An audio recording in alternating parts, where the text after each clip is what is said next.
மகிமைக்கான தேவ ஆலோசனை. சங்கீதம் 73 அதிகாரம் 24 உம்முடைய ஆலோசனையின்படி நீர் என்னை நடத்தி முடிவிலே என்னை மகிமையில் ஏற்றிக்கொள்வீர். அன்பான சகோதர சகோதரிகளே, இந்த வசனம் விசுவாசியின் வாழ்க்கையில் தேவ ஆவியின் வழிநடத்துதலையும் அதனுடைய இறுதி நோக்கம் கிறிஸ்துவுடன் மகிமையில் ஆளுவது என்பதையும் உறுதிப்படுத்துகிறது.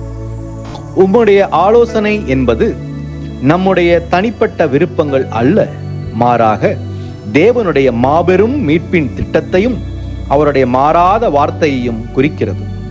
நாம் நம்முடைய சொந்த வழிகளை நம்பாமல் தேவ ஆவியின் வழி நடத்துதலுக்கும் வேத சத்தியத்திற்கும் நம்மை முழுவதுமாக ஒப்பு கொடுக்கும் போதுதான் கர்த்தர் நம்மை நடத்துகிறார். இந்த வழி நடத்துதல் சில சமயங்களில் சோதனைகள் மற்றும் உபத்திரவங்கள் வழியாக இருக்கலாம். நாம் உண்மையுள்ளவர்களாக இருக்கும் வரை நம்முடைய விசுவாச பாதையில் நம்முடைய ஒவ்வொரு அடியையும் அவர் வழிநடத்தி சரியான பாதையில் நிலைநிறுத்துவார். மகிமையில் ஏற்றுக்கொள்வீர் என்பது இந்த உலகத்தின் தற்காலிக அங்கீகாரம் அல்ல. இது நம்முடைய விசுவாச பயணத்தின் உயர்ந்த மற்றும் இறுதி நோக்கத்தை குறிக்கிறது. இந்த மகிமை என்பது கிறிஸ்துவின் சரீரத்தின் ஒரு அங்கமாகி அவருடைய ராஜ்யத்தில் அவரோடு ஆளும் ஆவிக்குரிய நிலையை அடையும் நம்பிக்கை ஆகும். நாம் மரணத்தில் உண்மையுள்ளவர்களாக இருக்கும் போது உயிர்த்தெழுதலின் போது நித்திய மற்றும் மகிமையுள்ள சரீரத்தை பெறுவோம்.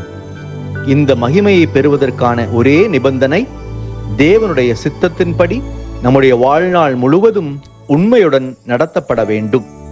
நாம் அவருடைய சித்தம் செய்யும் போது முடிவு நிச்சயமாக மகிமையாக இருக்கும்.